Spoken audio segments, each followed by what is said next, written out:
Welcome back. రెడ్డిగా మనతోటి Zoom call join అయ్యారు తుర్గా శ్రీరామ్ గారు, సీనియర్ రాజకీయ విశ్లేషకులు. శ్రీరామ్ గారు, గుడ్ ఈవినింగ్ అండి. గుడ్ ఈవినింగ్ బ్రహ్మనాయుడు గారు. మొదటి అంశం మీతోటి ప్రారంభించేది కారుమూరి నాగేశ్వరరావు, మాజీ మంత్రి. ఆయన అరెస్ట్ అయ్యారు, రిమాండ్కి వెళ్ళారు. ప్రభుత్వం వచ్చి 2 సంవత్సరాలు, దగ్గర 2.5 సంవత్సరం అవుతున్న క్రమంలో కారుమూరి నాగేశ్వరరావు గారికి మరి మద్యం అక్రమ రవాణా కేసుకు సంబంధించి అవకతవకలు జరిగినాయని చెప్పేసి ఆయన రిమాండ్కి పంపించిన పరిస్థితి. ఏం చెప్తారు సార్ దాని గురించి? ఈ రేషన్ మాఫియా వాళ్ళు మాత్రం ఒక్కరు కూడా వెళ్ళలేదు రిమాండ్కి. శ్రీరామ్ గారు, కాదు, మిమ్మల్ని జనసేన వాళ్ళు మిమ్మల్ని ప్రెజర్ పెట్టారో లేదో తెలియదు కానీ శ్రీకాంత్ వాళ్ళు బాగా ప్రెజర్ పెట్టాడు మిమ్మల్ని టాపిక్ మార్చేసేలాగా. అవును. సో వారు మాత్రం కారుమూరి నాగేశ్వరరావు గారి టాపిక్ మీద మాట్లాడకుండా జనసేన టాపిక్కే మాట్లాడుతూ ఉన్నారు. సో తప్పదుగా నెక్స్ట్ రౌండ్ వారు మాట్లాడాల్సిందేగా. కారుమూరి నాగేశ్వరరావు గారి టాపిక్కే తీసుకుంటాం నెక్స్ట్ రౌండ్. కారుమూరి నాగేశ్వరరావు గారి విషయం తీసుకుంటే ఎప్పటి నుంచో అనుకుంటున్న విషయమే. ఎప్పటి నుంచో వాళ్ళ అబ్బాయి ఎప్పుడైతే అరెస్ట్ అయ్యాడో అప్పుడు ఈయన కూడా అరెస్ట్ అవుతాడు అనేది అనుకున్నది.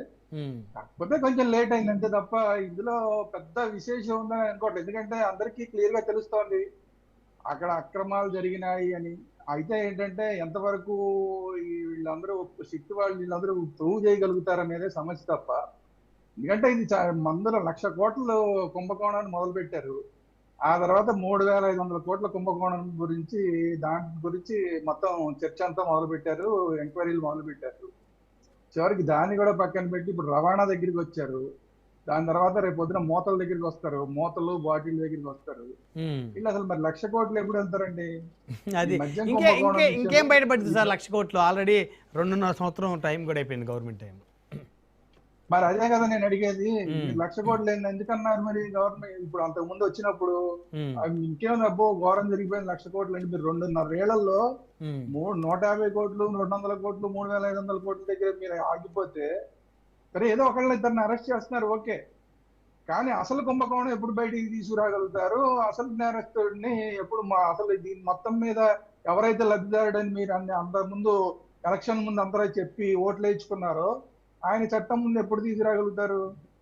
ఏదో కారుమూరి నాగేశ్వరరావు గారు ఇంకొక 2-3 తీసుకొచ్చి వాళ్ళనే తిప్పి వాళ్ళ మీద ఏదో డబ్బులు దొరికినాయంటారు కాసేపు, డబ్బులు దొరకలేదంటారు కాసేపు.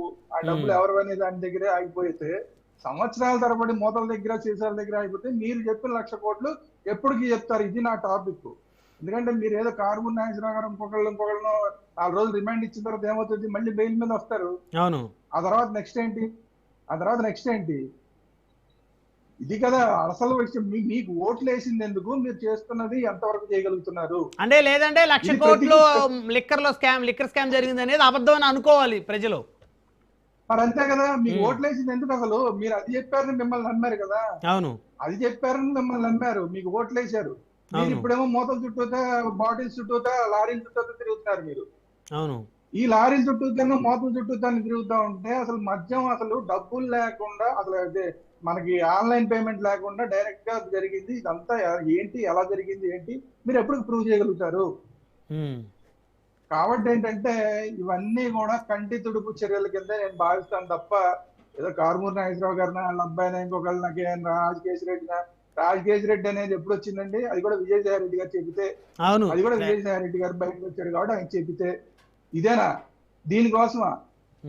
అంటే మీకు ఇప్పుడు రేపు పొద్దున్న జగన్మోహన్ రెడ్డి గారు వచ్చి ఏం జరిగిందని చెప్తేనే మీరు మిగతా వాళ్ళని అరెస్ట్ చేస్తారేంటి? మిగతా కుంభకోణం గురించి వెళ్తారేంటి? అప్పట్లో అన్నారు కదా సార్, బిగ్ బాస్ ఎవరో బిగ్ బాస్ ఉన్నారు మొత్తానికి లిక్కర్ స్కామ్ బిగ్ బాస్ అని. అసలు మీడియా అంతా రోజు ఏం చెప్పిందండి? మీడియా అంతా కూడా ఏ రోజు కాదు ఈ టాపిక్లు వస్తే ఇంకేముంది, అసలు వెళ్ళిపోతున్నారు. తాడేపల్లి గేట్లు బద్దలు కొట్టేస్తున్నారు, పోలీసులు తాడేపల్లి రేపే బద్దలు కొట్టేస్తున్నారు, అరెస్ట్ చేస్తున్నారు. 2.5 సంవత్సరానికి ఇదే కామెడీ నడుస్తుంది. కాబట్టి నేనేమంటానంటే ఓవరాల్ గా మీరు ఏదో ఒకళ్ళిద్దరు అరెస్ట్ చేయడం, ఒకళ్ళిద్దరికి బెయిల్ అవుట్ చేయడం, ఈ టాపిక్లు కాకుండా మీరు ఏదైతే చెప్పారో దాన్ని ప్రూవ్ చేయడానికి ట్రై చేయండి. లేదంటే కనుక ప్రజలు మీరు చెప్పినవన్నీ కూడా తప్పులు అనుకుంటారు. ఇప్పుడు జత్వానీ కేసులో అలాగే అయిపోయింది. ఆ కేసు పక్కైపోయింది, రకరకాలుగా వెళ్ళిపోయింది ఆ కేసు.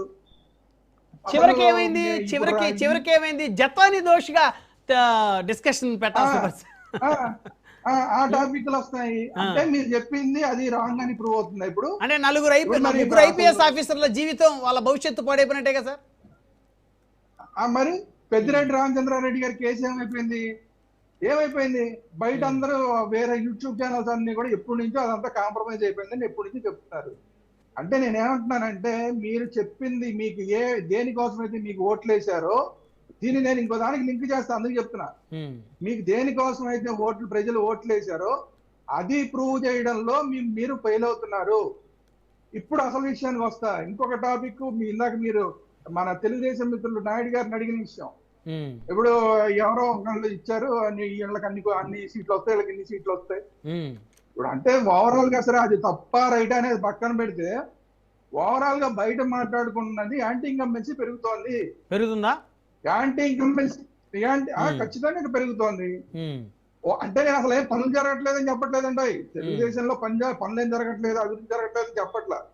కానీ మీకెందుకని ఓట్లు వేశారో అది చేయడంలో మీరు విఫలమవుతున్నారు. ఇప్పుడు నేను చెప్తున్నా కదా, ఇదంతా జత్వానీ కేసా, పెద్దిరెడ్డి రామచంద్రారెడ్డి కేసా, ఇప్పుడు ఈ లిక్కర్ కేసా, లేదంటే ఇసుక కేసులా, లేదంటే ఇప్పుడు అప్పుడు లిక్కర్ అని చెప్పారు, ఇప్పుడేమో ఎమ్మెల్యేలు అందరూ లిక్కర్ దాంట్లో మునిగి తేలుతున్నారు.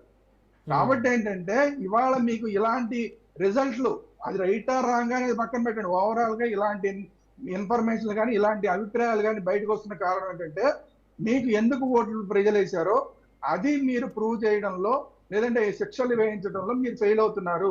దానివల్ల యాంటీ ఇన్కంబెన్సీ పెరుగుతుంది. వాళ్ళు చెప్పిందంతా మీరు పక్కన పెట్టేయండి, అన్ని సీట్లు అని. కానీ ఓవరాల్ గా మీరు తెలుసుకోవాల్సింది ఏంటంటే, ఎంతో కొంత ప్రభుత్వం మీద వ్యతిరేకత పెరుగుతోంది. ఈ ప్రభుత్వం మీద వ్యతిరేకత పెరుగుతోంది అంటే ఆటోమేటిక్ గా మీరేం పెద్ద ఒక 20% 30% తేడాల్లో ఏమి లేరు. అక్కడ 40%, ఇక్కడ కొంచెం ఎక్కువ పర్సెంట్. రేపు పొద్దున రేపు ఈ జనసేన ఏంటి అనేది, రేపు సీట్లు గొడవలు ఇవన్నీ చేస్తే ఏంటి ఇవన్నీ వస్తాయి. కాబట్టి ఏంటంటే, ఏ రోజు రాజకీయం ఈ రోజు ఇలాగే ఉంటుంది అనుకుంటే భ్రమ. కాబట్టి మేము బ్రహ్మాండం భజగోవిందం అనుకుంటే కనుక అది కూడా భ్రమ. మీరు అందుకనే అలాంటి మీరు ఏవైతే ఇవాళ వచ్చిన మీరు ఏంటి అన్ని సీట్లు అని వాళ్ళు ఎవరైతే మాట్లాడారో అది మీరు తప్పని రుజువు చేయాలంటే మీరు ఏం చెప్పి వచ్చారో ఆ పని పూర్తి చేయండి. ఏమైనా పాత జగన్మోహన్ రెడ్డి గారు ఏమేమి తప్పులు చేశాడు, మేము వాటన్నింటినీ శిక్షిస్తా ఉన్నారో వాటిని పూర్తి చేయండి. లేకపోతే కనుక ఇలాంటివన్నీ కూడా రేపు పొద్దున నిజమయ్యే అవకాశం ఉంటుంది. రెండోది, మన శ్రీకాంత్ మాట్లాడిన విషయం నేను కూడా మాట్లాడదాం అనుకుంటున్నా. ఎందుకంటే ఇప్పుడు శ్రీకాంత్ ఇలా మాట్లాడడం అనేది నేనైతే ఖండిస్తున్నాను. ఎందుకు ఖండిస్తున్నానంటే, ఒక ఆంధ్రుడిగా శ్రీకాంత్ ఇలా మాట్లాడడం కరెక్ట్ కాదు. ఎందుకంటే మనకు రాజకీయంగా ఎన్నైనా మంది ఉండొచ్చు, రాజకీయంగా ఒకళ్ళొకళ్ళు మా పార్టీలు మాట్లాడుకోవచ్చు. కానీ పక్క రాష్ట్రానికి సంబంధించిన విషయంలో మీరు ఒక పార్టీని తక్కువ చేసి మాట్లాడుతున్నారు అంటే కనుక తప్పు చేస్తున్నట్టు అవుతుంది. ఎందుకంటే నాకు గుర్తుంది, జగన్మోహన్ రెడ్డి గారి మీద మానుకోట రాళ్ళు నాకు గుర్తున్నాయి, నేను మర్చిపోలేదు. కానీ మీరెందుకు మర్చిపోతున్నారు? అక్కడేమో అందరూ ఒకటైపోయి ఆ రోజు అన్ని పార్టీలు ఒకటైపోయారు. ఈ రోజు జస్ట్ కేవలం రాజకీయం గురించి మాట్లాడుకోవడం కోసం ఆ పార్టీలు ఈ పార్టీలు వాళ్ళు తక్కువ వీళ్ళు ఎక్కువ ఇక్కడ మాట్లాడండి. ఆంధ్రప్రదేశ్ లో మీరు పవన్ కళ్యాణ్ ఏమైనా తిట్టండి, నాకే అర్థం లేదు. పక్క రాష్ట్రం విషయంలో గెలి చేయడం ఇలాంటివన్నీ కూడా నేను కరెక్ట్ కాదేమో అనుకుంటున్నాను. ఎందుకంటే రాబోయే రోజుల్లో నేనేం కోరుకుంటున్నానంటే, ఆంధ్ర జాతి మొత్తం ఏకంగానే ఉండాలి. రెండు రాష్ట్రాలుగా ఉండొచ్చు, కానీ ఆంధ్రజాతి మొత్తం ఏకంగానే ఉండాలి. నేను అందుకనే జయ్యాంధ్ర అనేది. జయ్యాంధ్ర అంటే కేవలం ఆంధ్రప్రదేశ్ అని కాదు, ఆంధ్రజాతి ఎక్కడున్నా కూడా అందరూ బాగుండాలి, అందరూ ఐక్యంగా ఉండాలి. దానికోసం అని చెప్పి, రాజకీయాల కోసం అని చెప్పి ఒకరినొకరు విడగొట్టుకునే కార్యక్రమం చేయొద్దు. రేపు పొద్దున్న ఖచ్చితంగా రేపు జరిగే ఎన్నికల్లో 2028లో లేదా 2029లో తెలంగాణలో జరిగే ఎన్నికల్లో నేను కోరుకుంటున్న జగన్మోహన్ రెడ్డి గారు వైసీపీ పార్టీ తెలంగాణలో పోటీ చేయాలి, జనసేన పోటీ చేయాలి, తెలుగుదేశం పోటీ చేయాలి. ఏ పార్టీలు ఉంటే ఆ పార్టీలన్నీ కూడా తెలంగాణలో ఖచ్చితంగా పోటీ చేయాలి. ఎవరికి సత్తా ఏంటనేది ప్రజలు నిర్ణయిస్తారు, ఎవరికి ఓట్లు వేయాలనేది ప్రజలు నిర్ణయిస్తారు. ఎస్, మన బీఆర్ఎస్ పార్టీ పోటీ చేయలేదా? ఏపీలో ఆఫీస్ పెట్టలేదా? పెట్టారు కదా, ఆఫీస్ పెట్టారు కదా, ఇక్కడ కూడా తిరిగారు కదా. తప్పేంటి దాంట్లో? నేను అదే కోరుకున్న, బీఆర్ఎస్ కూడా ఆంధ్రప్రదేశ్ లో పోటీ చేయాలి, మిగతా వాళ్ళు ఎవరన్నా వాళ్ళు కూడా పోటీ చేయాలి. అంతే తప్ప ఈ రాజకీయం కోసం అని చెప్పి పక్క రాష్ట్రంలో మీరు అట్లా ఇట్లా అని ఎగతాళి చేయదు దయచేసి. ఇది నా ఉద్దేశం. ఓకే కాబట్టి ఏంటంటే ఆంధ్ర జాతిని విడగొట్టే కార్యక్రమాలు రాజకీయం కోసమైనా చెయ్యొద్దు. అంటే పక్క రాష్ట్రంలో పోటీ Right. చేస్తున్నాడు కాబట్టి ఎగతాళి చేసే కార్యక్రమాలు చెయ్యొద్దు అనేది నేను అన్ని పార్టీలకు చెప్తున్నా, శ్రీకాంత్ కాదు, అన్ని Okay, పార్టీలకు okay. చెప్తున్నా. ఓకే ఎందుకంటే నేను శ్రీకాంత్ కూడా పోటీ చేయాలి. రేపు పొద్దున శ్రీకాంత్ పార్టీ కూడా తెలంగాణలో ఖచ్చితంగా పోటీ చేయాలి, గెలవాలి. లేకపోతే రేపు పొద్దున మానుకోటి రాళ్ళు ఎన్నాళ్ళు భరిద్దామండి మనం? మానుకోటి రాళ్ళు ఎందుకు మర్చిపోవాలి మనం? అవును ఎందుకు మర్చిపోవాలి? ఉమ్, అది కొంతమంది చేసిన వ్యవహారం. ఈ రోజు కూడా కొంతమంది యూట్యూబర్లు రోజు రౌండ్ టేబుల్ పెట్టి ఆంధ్రోడు అని తిడుతున్నారు. ఈ రోజు కూడా ఇప్పుడు కల్వకుంట్ల కవిత లాంటి వాళ్ళు ఎప్పటి నుంచో సెటిల్ అయిపోయిన ఆంధ్రులకి ఈ రోజు కూడా ఉద్యోగాలు ఇవ్వడానికి వీల్లేదు హైదరాబాద్ లో అంటారు, రాష్ట్రం విడిపోయిన తర్వాత కూడా. ఉమ్, ఇలాంటి అన్యాయాలు జరుగుతుంటే ఉమ్, మనం వాటన్నిటిని పట్టించుకోకుండా, అక్కడ ఉన్న మన వాళ్ళని పట్టించుకోకుండా కేవలం రాజకీయాలు మాట్లాడుకుంటూ కూర్చుంటే కనుక మన వాళ్ళకి మనమే అన్యాయం చేసిన వాళ్ళు అవుతాం.